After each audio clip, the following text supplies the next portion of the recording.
Hello students, good morning to all of you. कैसे हैं सभी? होप सो अच्छे होंगे। तो कैसे चल रही है आपकी स्टडी? ओके। अच्छा, अब लेक्चर 10 में हमने किया था विस्कोसिटी, क्लियर, और उसके बाद हमने उसका कोफिशिएंट ऑफ विस्कोसिटी भी निकाल लिया था। आज हम लेक्चर 8 में करेंगे स्टोक्स लॉ। ओके, क्लियर है? तो स्टूडेंट क्या है स्टोक्स लॉ? ये ओके। तो सबसे पहले स्टूडेंट हमने पढ़ा था कि जब भी कभी हम किसी लिक्विड के बीच में कोई बॉडी को जो है वो ड्रॉप करवाएंगे तो क्या होगा कि वो लिक्विड डिस्प्लेस करेगा। एक तो ये हमने पढ़ा, क्या है? तो जो लिक्विड डिस्प्लेस होता था वो कितना होता था, is equal to the volume of the body. Clear है? Okay.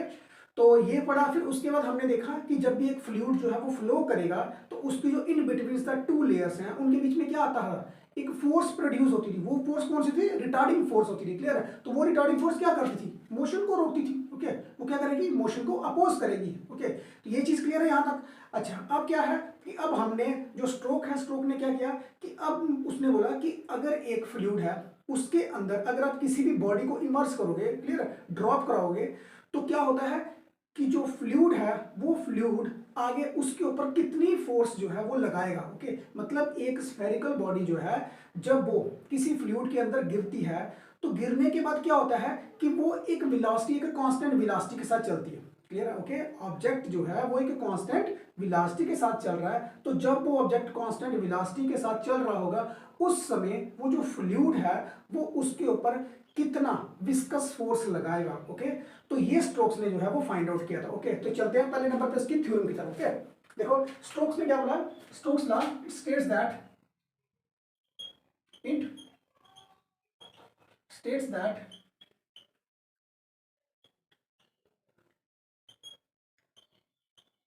the viscous force acting on a spherical body of radius r moving with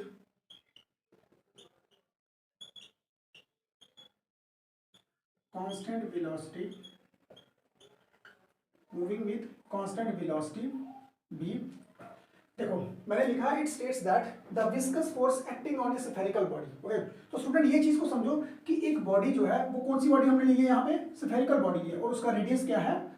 are है। क्लियर है? Moving with a constant velocity in a fluid in a fluid of density row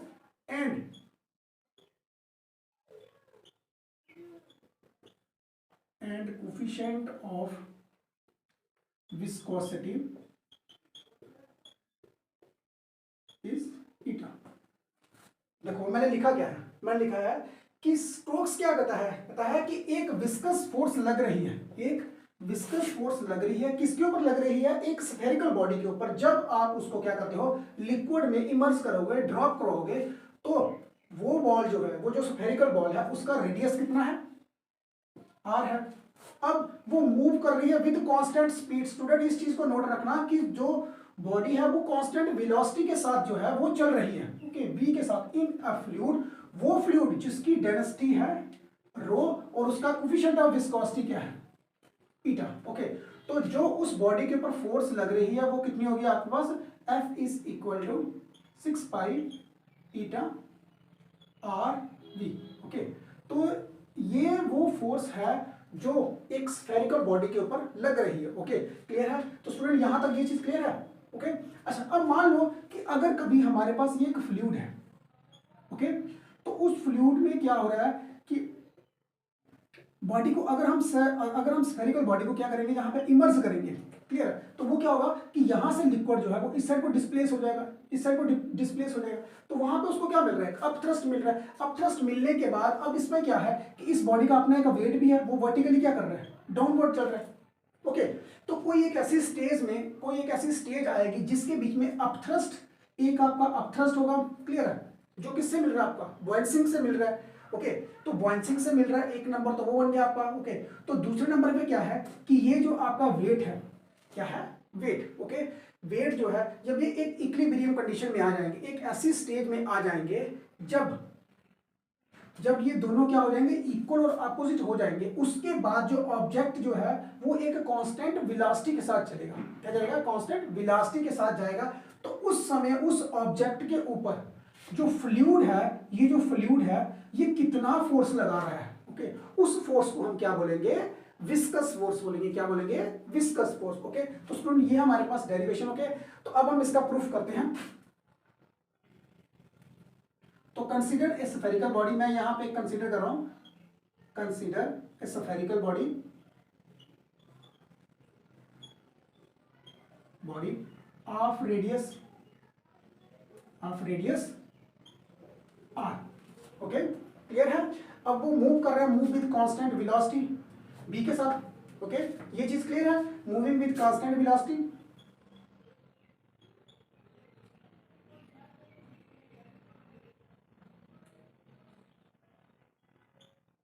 moving with constant velocity b, ज्यादा clear है।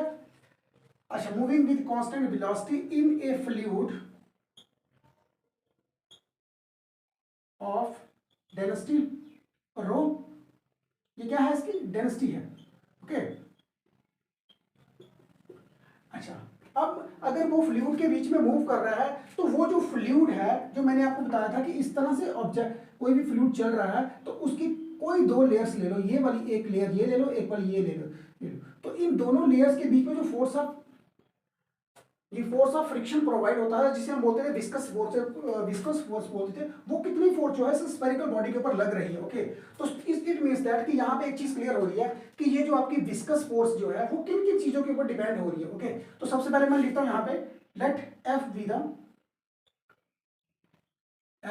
B the viscous force acting on a spherical body. Okay, मतलब कि जो F जो है वो क्या है, एक विस्कस फोर्स है जो किसके ऊपर एक्ट कर रहा है, एक एक्टिंग ऑन स्फेरिकल बॉडी। जब वो क्या होगा, जब हम इसको इसमें ड्रॉप करवाएंगे। अच्छा, तो अब इट मीन्स दैट कि यहाँ पे एक चीज क्लियर है कि आपका एफ जो है वो डायरेक्टली प्रोपोर्शनल जो है किसके ऊपर प्रोपोर्शनल करेगा। ओके, तो देखो, अगर तो आपका यहाँ पे स्फेरिकल बॉडी जो है वो छोटी होगी तो फिर फ्लूइड के साथ जो इसका सरफेस एरिया का जो कांटेक्ट होगा वो क्या होगा, कम होगा। तो फोर्स ऑफ फ्रिक्शन जो है वो क्या होगी, कम होगी। अगर आपका स्फीयर ज्यादा है, बड़ा है स्फीयर, तो उससे विस्कस फोर्स क्या लगेगी, ज्यादा लगेगी। तो इट मींस दैट कि यहाँ पे अब आपके पास एक चीज क्लियर है कि जो विस्कस फोर्स है वो किसके ऊपर डिपेंड करेगी, डिपेंड करेगी आपका रेडियस के ऊपर। ओके, किसके ऊपर डिपेंड करेगी, radius of the sphere. Okay, एक नंबर।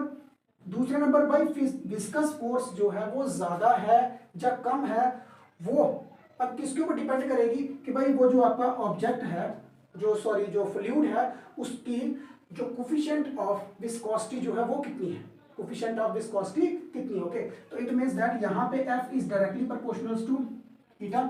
ये भी आ गया, दो पैरामीटर हो गए। उसके बाद तीसरा पैरामीटर देखो यहाँ पे स्टूडेंट कि ऑब्जेक्ट जो फोर्स जो है, अब देखो, अगर अब ऑब्जेक्ट क्या कर रहा है, विद कांस्टेंट वेलोसिटी के साथ चल रहा है, तो यहां से अब आपका एक चीज क्लियर हो गया है कि जो फोर्स है, विस्कस फोर्स जो है वो किसके ऊपर डिपेंड करेगा, आपका वेलोसिटी ऑफ द ऑब्जेक्ट के ऊपर भी डिपेंड करेगा। ओके, तो मैं यहां पर लिख लेता हूं क्योंकि मैंने अभी सिर्फ ये विस्कस फोर्स जो है वो डिपेंड करेगा किसके ऊपर, इन पैरामीटर्स के ऊपर।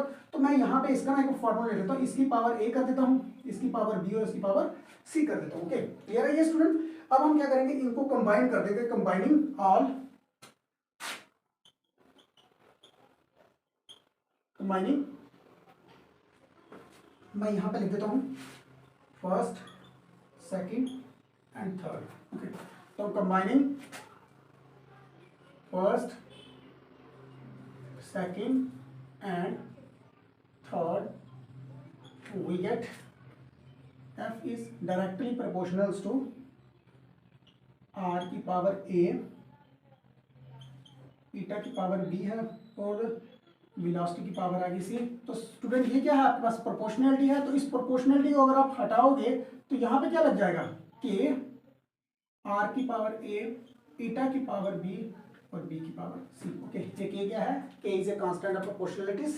ओके, तो K जो है वो क्या है, आपके पास कांस्टेंट आ गया। तो अब हम स्टूडेंट क्या करेंगे, अब यहाँ पे हम ना अगर इसका फॉर्मूला हमें डिराइव करना है तो क्या करेंगे हम इसको, अब हम इसको डायमेंशनली इक्वल करेंगे। क्या करेंगे? डायमेंशनली इक्वल करेंगे। Okay,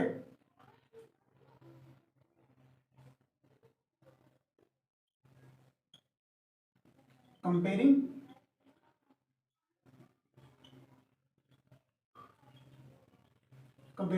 the dimensions on both side. Okay, तो देखो स्टूडेंट मैं यहाँ पे डायमेंशन लिख रहा हूँ। अब देखो पहले नंबर पे फोर्स, तो फोर्स की जो डायमेंशंस है वो क्या होती है? M L T -2। एक दूसरे नंबर है हमारे पास रेडियस, तो जो रेडियस होता है वो तो आपको पता है क्या है, लेंथ होती है। उसके बाद आता है आपके पास वेलोसिटी, तो वेलोसिटी को देखो स्टूडेंट क्या होता है, वेलोसिटी एल टी -1। यहाँ तक ये चीज क्लियर है?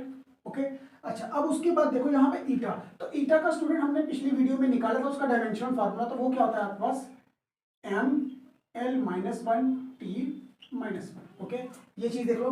ओके, अब आपने क्या करना है, इन सारे डायमेंशंस को किस में पुट कर देना है, इस वाली इक्वेशन में पुट कर दो आप। इक्वेशन नंबर यहाँ पे फर्स्ट और ये रख लो फोर्थ। ओके, क्लियर है? ये सारी डायमेंशंस आपने इस साइड में पुट कर देनी है। तो देखो अब यहाँ पे क्या आ रहा है, M L T -2 is equal to k, क्या है आपका, के आपका है डायमेंशनलेस कांस्टेंट।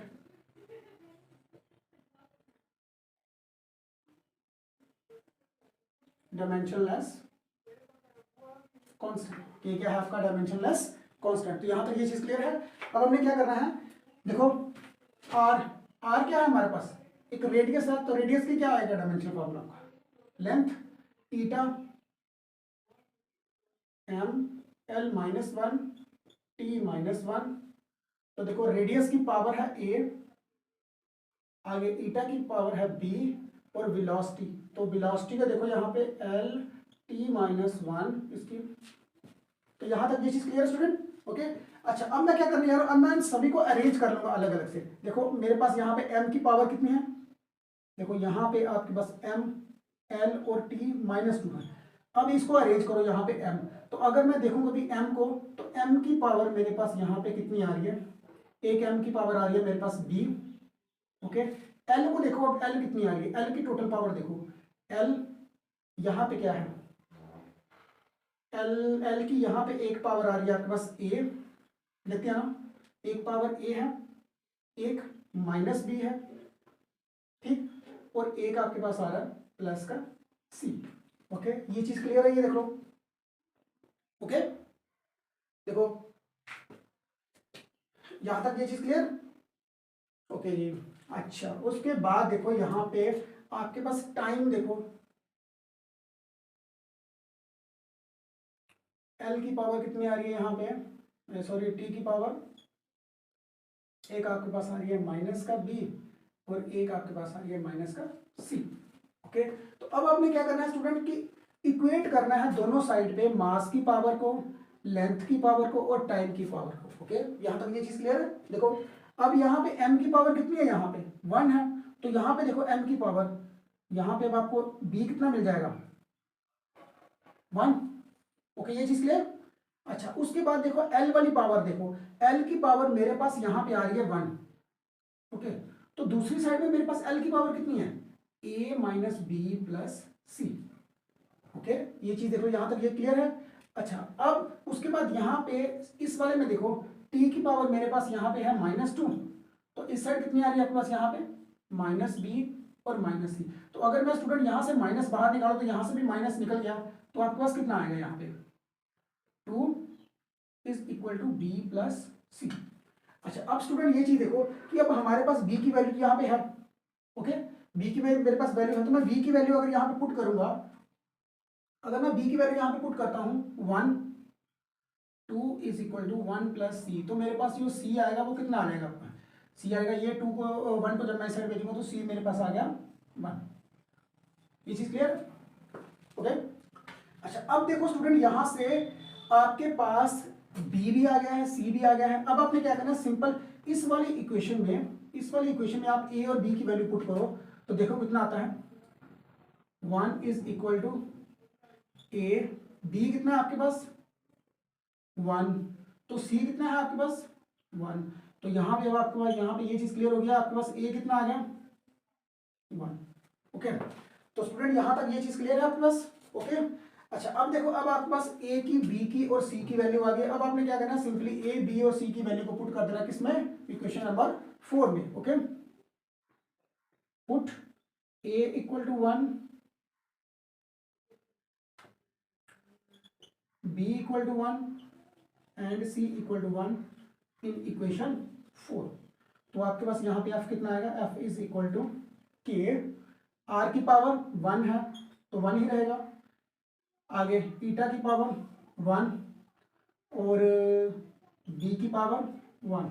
तो अब देखो यहाँ पे जो स्टूडेंट के है, के क्या है, कांस्टेंट है, तो कांस्टेंट की वैल्यू क्या होती है 6 पाई। ओके, यहाँ तो किसी क्लियर है, के की वैल्यू जो है वो पहले से ही एक्सपेरिमेंटली फाइंड आउट की हुई है। तो के की वैल्यू कितनी आ रही है आपके पास यहाँ पे 6 पाई, तो 6 पाई ईटा, ये देखो स्टूडेंट, ये टर्म और ये टर्म इक्वल है। ओके, तो यहां से अब आपको पता चल गया, तो ये विस्कस फोर्स जो है वो कितनी आपके पास आ रही है 6 pi eta R B. Okay, तो स्टूडेंट यहां तक मैं अब आपको ओवरऑल पूरा कंक्लूड कर देता हूं कि क्या होता है कि एक अगर स्फेरिकल बॉडी जो है, अगर आप फ्लूइड के बीच में उसको ड्रॉप करते हो तो क्या हो रहा है कि वो स्फेरिकल बॉडी जो है वो क्या कर रहा है, कंटिन्यूसली एक कांस्टेंट मैक्सिमम वेलोसिटी के साथ वो मूव कर रही है। ओके, तो उस समय क्या हो रहा है कि फ्लूइड जो है उसके ऊपर एक विस्कस फोर्स जो है वो लगा रहा है, क्लियर, उसकी मोशन को कम करने के लिए। ओके, क्लियर है। तो वो जो विस्कस फोर्स है वो कितनी है, वो यहाँ पे स्टोक्स ने बताई थी कि F is equal to 6 pi eta n r b के इक्वल में। ओके, तो यहाँ तक ये चीज स्टूडेंट क्लियर है? ओके, देख लो। ओके, तो हम नेक्स्ट क्वेश्चन करते हैं आगे, कौन सा, टर्मिनल वेलोसिटी का। ओके, तो देखो यहाँ पे टर्मिनल वेलोसिटी क्या होती है।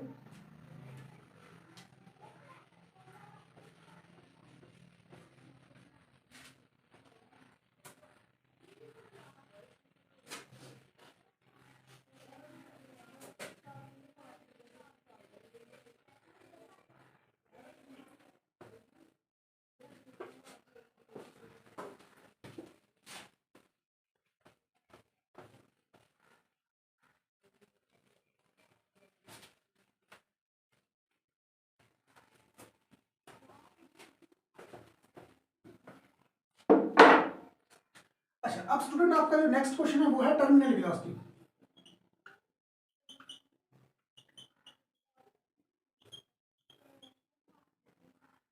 Terminal velocity. अच्छा, अब स्टूडेंट क्वेश्चन को समझने की कोशिश करना, क्लियर है? क्या है कि मैंने बोला था कि जो आपके पास एक कंटेनर है, मान लो, क्लियर, मैंने पहले से शुरू से मैं एग्जांपल लेते आ रहा हूं कि अगर हमारे पास कोई फ्लूइड है तो वो किसी कंटेनर में है जहां वो फ्लूइड फ्लो कर रहा है। ओके, तो उसमें हम क्या कर रहे हैं, एक स्फेरिकल बॉडी को ड्रॉप कर रहे हैं, क्लियर। तो क्या हो रहा है, वो लिक्विड को भी डिस्प्लेस करता है, तो वो आगे बताया था कि वेट ऑफ द लिक्विड के इक्वल में होता है, क्लियर।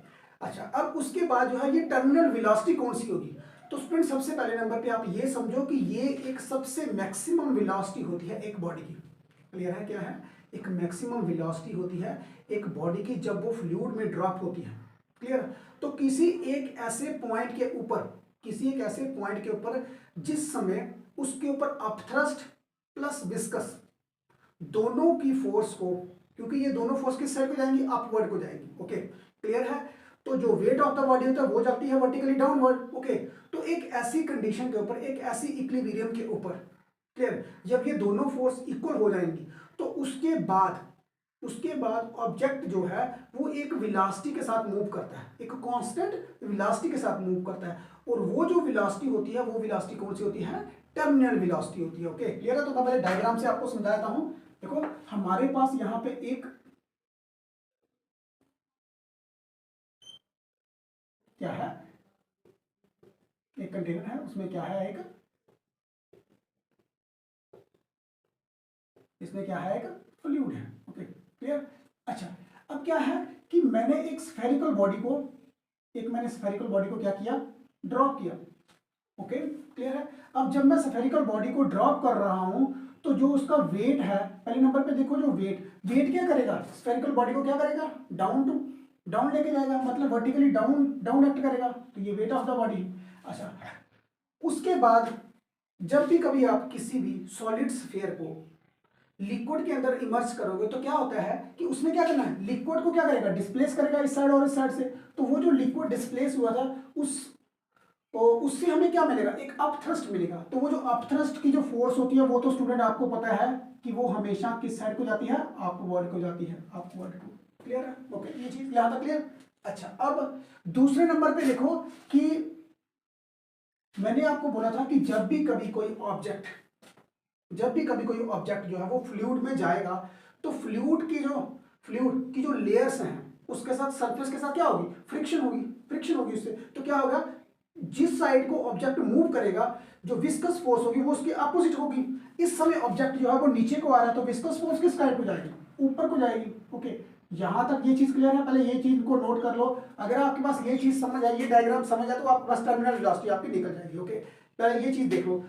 जब हमने किसी स्फेरिकल बॉडी को डाउन किया, नीचे फेंका, तो due to the weight of the body वो क्या करेगा, वर्टिकली या डाउनवर्ड को जाएगा, नीचे जाएगा। तो क्या हो रहा है, जब स्फेरिकल बॉडी को आप नीचे भेज रहे हो तो उस ऑब्जेक्ट को क्या मिलेगा, एक अप थ्रस्ट मिल रहा है। तो up thrust always acting in upward direction. Clear? और जो विस्कस फोर्स होती है वो क्या होती है, वो भी always acting in A upward direction. Okay, तो यहां तक ये चीज क्लियर है स्टूडेंट? ओके, अच्छा, अब क्या हो रहा है कि यहां पे देखो, अब मैं इसकी पहले डेफिनेशन लिखता हूं, ठीक है? ओके, लिखो, it is defined as the maximum constant velocity. It is defined as the maximum constant velocity of a body when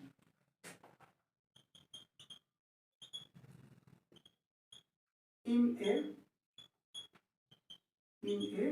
fluid, when moves in a fluid. Okay, तो यहां तक ये चीज क्लियर है स्टूडेंट? ओके, मतलब कि मैंने बोला है it is defined as the maximum constant velocity of a fluid, of a body when moves in a fluid. Okay, यहां तक ये चीज क्लियर आ रही है? अच्छा, अब क्या हो रहा है कि अब ये कंडीशन कब आएगी, ये मैक्सिमम वेलोसिटी इसकी कब आएगी?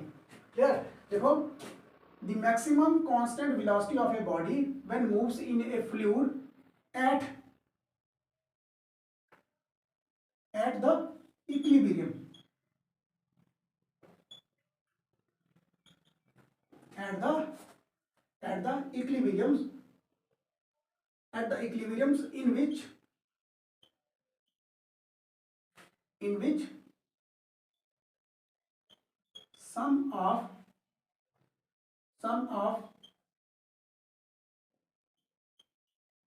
upthrust due to buoyancy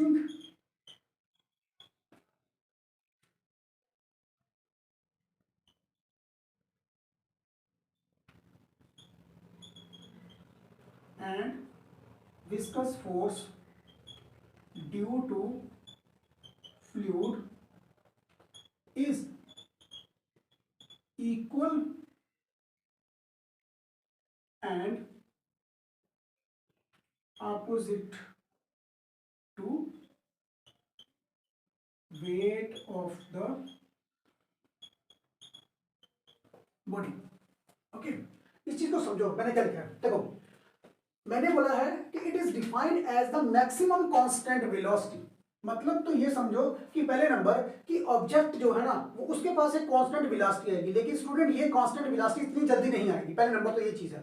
okay, लेकिन ये कांस्टेंट वेलोसिटी कब आएगी, जब आपका ऑब्जेक्ट जो है वो एक इक्विलिब्रियम में होगा। वो इक्विलिब्रियम वाली कौन सी कंडीशन होगी, वो कंडीशन जब आप सम करते हो किसको, एक अपथ्रस्ट को, दूसरा विस्कस फोर्स को। इन दोनों का सम जो है जब किसके इक्वल में आ जाएगा, इन दोनों का सम जो है किसके इक्वल में आ जाएगा, वेट ऑफ द बॉडी के इक्वल में आ जाएगा। जब ये कंडीशन आ जाएगी, क्लियर, जब ये कंडीशन आ जाएगी तो उस समय क्या होगा कि ऑब्जेक्ट जो है ना वो एक कांस्टेंट वेलोसिटी के साथ चलेगा and that velocity is known as the terminal velocity. Okay, तो स्टूडेंट पहले नंबर में मैं आपको एक डायग्राम में ऐसे करके समझाता हूं।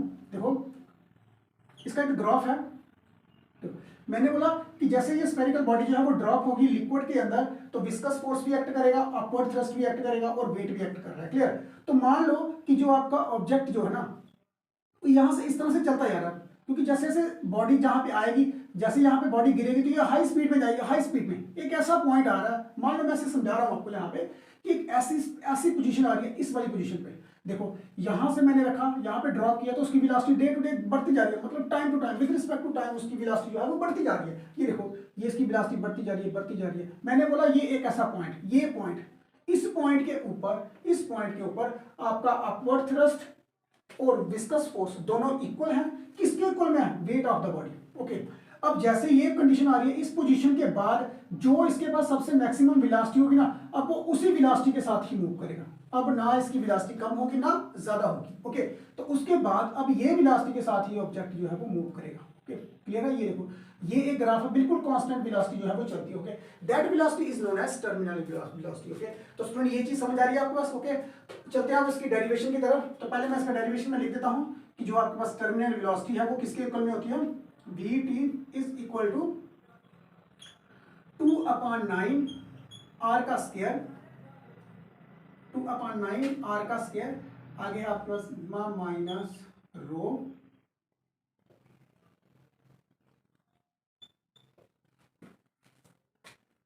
क्लियर है? ये चीज क्लियर है? ओके, तो ये आपके पास आ रही है, आपको कौन सी आपके पास velocity of a body. Okay, तो यहां तक देख लो, यहां तक क्लियर है? पहले अच्छी तरह से वीडियो को पॉज करके तो आप देख सकते हो जी। ओके, देख लो।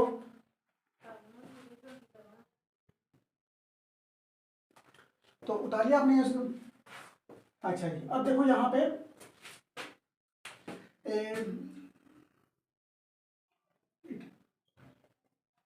अच्छा, अब स्टूडेंट ये वाली जो डेरिवेशन है वो देखो ये किस तरह से आ रही है। Okay, clear? ओके, तो अब देखो हमने इस डेरिवेशन को अब हमें प्रूफ करना है। प्रूफ में देखो हमारे पास क्या है? Consider a spherical body. हमारे पास क्या है? एक स्फेरिकल बॉडी है, spherical body, clear, of spherical body of radius, उसका जो रेडियस है वो कितना है? आर है। अब जो डेंसिटी है, डेंसिटी जो है वो बॉडी की वो कितनी दी है? डेंसिटी जो है वो कितनी है बॉडी की? बी। ओके, ये चीज क्लियर? ओके, अच्छा, अब उसके बाद यहां पे देखो, अब चलते हैं सीधा हम फ्लूइड की तरफ। जो फ्लूइड है, फ्लूइड की जो डेंसिटी है, जो फ्लूइड की डेंसिटी है उसे हम क्या रखते हैं? सिग्मा।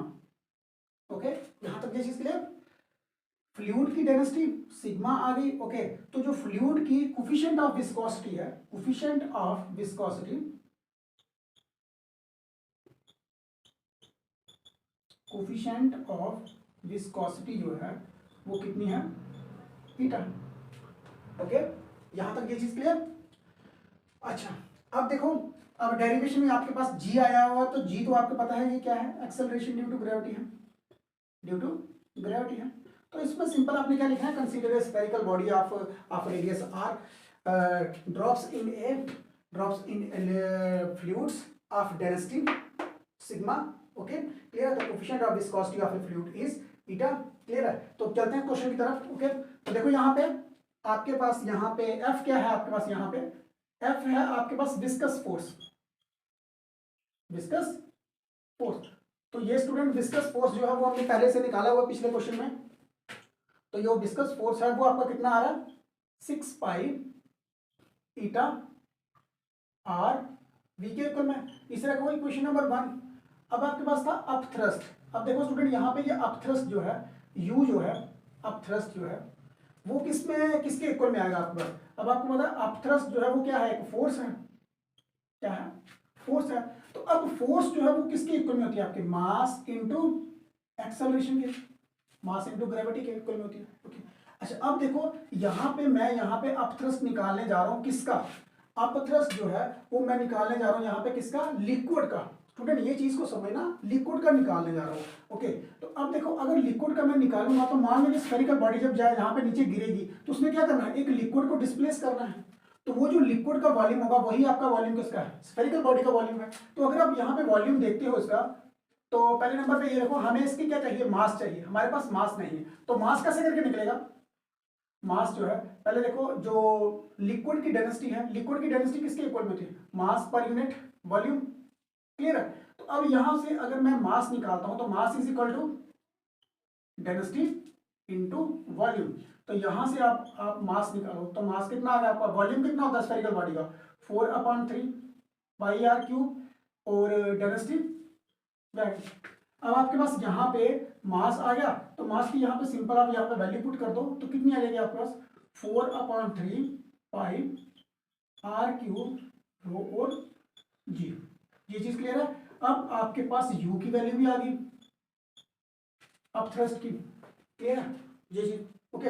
अच्छा, अब उसके बाद मैंने आपको बोला था कि वेट ऑफ द बॉडी निकालना है, clear, wait of the body. तो वेट ऑफ द बॉडी जो है वो किसके इक्वल में होगा आपके पास, मास इंटू ग्रेविटी। अब ये जो मास है, मास क्या है, मास है किसका, स्फेरिकल बॉडी का। तो अब जब हम इसका मास निकालेंगे तो मास कैसे करके निकालेंगे, density is equal to mass per unit volume, okay. तो यहां से जब आप मास निकालोगे तो मास कितना आ रहा है आपके पास, डेंसिटी इंटू वॉल्यूम। तो यहां से m आपका कितना आ जाएगा, 4/3 पाई आर क्यूब, और डेंसिटी आपके पास ये आ गई, ये देख लो मैंने यहां से इसका मास निकाल दिया है, देख लो यहाँ तक ये क्लियर है। क्योंकि हमारे पास मास नहीं है, मास हम निकालेंगे डेंसिटी से, ओके, इस चीज को समझो, ठीक है। ये जो दोनों वैल्यूज है ना, ये मैंने निकाली है डेंसिटी से, स्टूडेंट ये चीज को याद रखना, क्योंकि मास जो फ्लूइड का है उसमें जो डेंसिटी लगेगी वो फ्लूइड की लगेगी, जो मास जब हम स्फेरिकल बॉडी का निकालेंगे तो उसमें जो डेंसिटी लगेगी वो सब सॉलिड बॉडी की लगेगी डेंसिटी, ओके। तो इस चीज के बीच में ध्यान रखना थोड़ा सा, ठीक है। तो इस वैल्यू को आप यहाँ पे पुट करो, तो आपके पास कितना आ रहा है यहाँ पे, 4/3 पाई आर क्यूब रो और जी, ओके। यहां तक देखो ये चीज क्लियर है, ओके। अच्छा जी, अब क्या हो रहा है कि अब देखो जब इक्विलिब्रियम कंडीशन है, इन इक्विलिब्रियम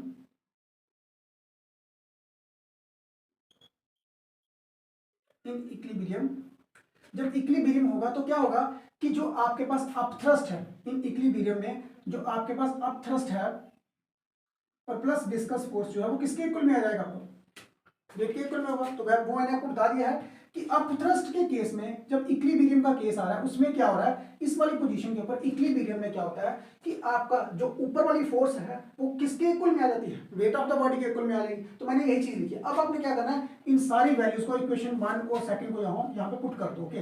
तो देखो यहाँ पे u की वैल्यू कितनी आ रही है आपके पास, यहाँ पे देखो 4/3 pi R cube rho G, okay. उसके बाद है plus 6 pi viscous force 6 pi eta are V is equal to weight of the body. तो वेट ऑफ द बॉडी कितना है, 4/3 pi R cube rho G, okay. तो student हमें निकालनी है टर्मिनल वेलोसिटी। तो मान लो ये जो वेलोसिटी है वो कौन सी है, टर्मिनल वेलोसिटी, ओके। तो सिर्फ टर्मिनल वेलोसिटी वाली टर्म को इस साइड रखो, इस टर्म को इस साइड ले जाओ, 6 pi eta are V T is equal to, ये वाली टर्म जब इस साइड जाएगी तो स्टूडेंट ये देखो 4/3 पाई आर क्यूब। तो 4/3 पाई आर क्यूब, तो ये टर्म तो आपकी इतनी टर्म तो कांस्टेंट है, ये वाली कॉमन टर्म है, तो इसको निकाल दो। तो अब देखो यहाँ पे डेंसिटी है, ये वाली टर्म जब इस साइड जाएगी तो माइनस हो जाएगी, ओके। तो जी तो दोनों में कांस्टेंट है, ये टर्म देख लो यहाँ तक क्लियर है, ओके। अच्छा, अब देखो यहां से कोई टर्म कट सकती है, अगर यहां से आप 3 2 जाओ 2 2 जाओ, ओके। तो यहां से आप r को भी काट दो तो स्क्वायर आ गया। अब देखो आपके पास यहाँ से पाई भी कट जाएगा, ठीक। अब हमारे पास जो टर्म बचती है वो बनती है यहाँ पे एक बी टी बचती है, तो यहाँ पे 3 है, 3 जब इसके नीचे जाएगा तो क्या आएगा आपके पास, 2/9, ये चीज क्लियर है, 2/9, ओके। अच्छा, अब इसके बाद आपके पास यहाँ पे आ रहा है आर, तो आर की वैल्यू कितनी आ रही है, आर का स्क्वायर आ रहा है, ईटा यहाँ से नीचे आ जाएगा, तो क्या आ रहा है यहाँ पे density upon rho upon sigma G के इक्वल में आ गया आपका, क्लियर है। तो स्टूडेंट ये आ गया आपके पास टर्मिनल वेलोसिटी, ओके, क्लियर है, यहाँ तक ये चीज क्लियर, ओके। अच्छा, अब हम इसका एक केस देखते हैं, जो इसका डिस्कशन में देखते हैं कि क्या क्या हो सकता है इसमें, क्लियर। क्योंकि ऑब्जेक्ट की डेंसिटी जो स्फेरिकल बॉडी है उसकी डेंसिटी जो है वो अलग है और फ्लूइड की डेंसिटी जो है वो अलग है, ओके। अच्छा, अब स्टूडेंट एक चीज मान लो, लेट अस सपोज कि हम यहाँ पे केस 1 में देखते हैं कि अगर हमारे अगर हमारी ऑब्जेक्ट की जो बॉडी की डेंसिटी है, बॉडी की डेंसिटी जो है वो बड़ी आती है किससे? फ्लूइड से। क्लियर है? क्या आती है? फ्लूइड से ज्यादा आती है। तो उस समय जो बॉडी है, बॉडी जो है जब वो एक टर्मिनल वेलोसिटी के साथ जाएगी तो वेलोसिटी ऑफ द बॉडी जो है, वेलोसिटी ऑफ द बॉडी जो है वो क्या हो जाएगी? Is positive. क्या रहेगी आपकी velocity of the body? Positive होगी। क्लियर है? ओके, यहां तक ये चीज क्लियर है कि आपकी जो जो भी वेलोसिटी होगी भी पॉजिटिव ही रहेगी। ओके, क्लियर है? ये चीज समझा लिया। अच्छा, उसके बाद सेकंड केस में देखो, सेकंड केस में मान लो कि अगर कभी आपकी डेंसिटी ऑफ द बॉडी और डेंसिटी ऑफ द लिक्विड दोनों इक्वल आते हैं। क्या आते हैं? डेंसिटी ऑफ द बॉडी और डेंसिटी ऑफ द फ्लूइड जो है वो क्या आ जाएंगे? दोनों जो है वो क्या होंगे? इक्वल होते हैं। ओके, तो उस समय क्या है? उस समय ये देखो, अब उस समय क्या हो रहा है कि ये वाली टर्म और ये वाली टर्म क्या है? दोनों क्या है? इक्वल है। इक्वल है, तो ये वाली टर्म क्या हो जाएगी उस समय आपके पास? उस समय आपके पास जो टर्मिनल वेलोसिटी है वो क्या हो जाएगी? यहाँ पे आपके पास जीरो हो जाएगी। ओके, समझा रही है ये चीज? ये दोनों क्या है? इक्वल है। क्लियर? तो जब इस वैल्यू में आप पुट करोगे तो आपको पूरी पूरी टर्म क्या हो जाएगी आपके पास? यहाँ पे जीरो। तो उस समय क्या है? उस समय बॉडी जो है वो सिर्फ इक्विलिब्रियम में लिक्विड के फ्लूइड के अंदर ही रहेगी। ओके, वो मूव नहीं करेगी। समझा रही है ये चीज? अच्छा, लेट अस सपोज अब अगर हम यहाँ पे केस नंबर थर्ड ले लेते हैं। क्लियर? तो केस थर्ड में क्या है? अगर फ्लूइड की डेंसिटी ज्यादा है, फ्लूइड की डेंसिटी ज्यादा है और बॉडी की डेंसिटी जो है वो कम है, तो इस केस में क्या होता है कि अगर वो बॉडी जो है वो फ्लूइड में गिरेगी ना तो उसको जो अपथ्रस्ट मिलेगा ना, अपथ्रस्ट जो मिल रहा है उससे क्या हो जाएगी? बॉडी जो है वो राइज अप हो जाएगी। क्या हो जाएगी? बॉडी राइज अप हो जाएगी और वो फ्लोट करेगी। ओके, ये चीज याद रखना कि जो इस समय वो राइज अप हो जाएगी, ये rise up and float on the liquid or fluid. Okay, तो स्टूडेंट इसका केस क्या है? अब जैसे फॉर एग्जांपल मान लो कि अगर आप हीलियम की गैस जो है, हीलियम की अगर जो गैस है उसको अगर आप बैलून में भरते हो, बैलून में भर के अगर आप उसको फ्लूइड के अंदर जो है वो ड्रॉप करोगे ना तो क्या होगा? वो क्या होगा? बैलून ऊपर आ जाएगा। क्लियर है? हीलियम गैस भरो या हाइड्रोजन गैस भरो, वो क्या करेंगे? वो ऊपर आ जाएंगे, राइज अप हो जाएंगे। ओके, क्यों? क्योंकि जो डेंसिटी है वाटर की डेंसिटी ले लो या लिक्विड की डेंसिटी जो है वो क्या होगी? ज्यादा है as compare to hydrogen gas. Okay, तो फिर आपने ऐसे इसमें आपने एक एग्जांपल भी देखी होगी कि जब भी कभी वाटर के बीच में अगर कोई चीज गिर जाती है तो बबल्स जो है वो ऊपर आते हैं ना। बबल्स क्या करते हैं? ऊपर आते हैं। तो बबल्स में क्या है? एयर है, तो एयर की डेंसिटी क्या है? कम है as compare to the density of the water. Okay, तो स्टूडेंट ये चीज क्लियर है आपके पास कि मैंने आपको बताया कि टर्मिनल वेलोसिटी क्या होती है? Terminal velocity is defined as that maximum velocity. ये आपके पास वो मैक्सिमम वेलोसिटी होगी। क्लियर है? कि जब ऑब्जेक्ट जो है वो इक्विलिब्रियम में होगा। इक्विलिब्रियम में कौन सी कंडीशन के ऊपर? जब उसके ऊपर अपथ्रस्ट प्लस विस्कस फोर्स दोनों का सम जो है इक्वल होगा। किसके इक्वल में? वेट ऑफ द बॉडी के।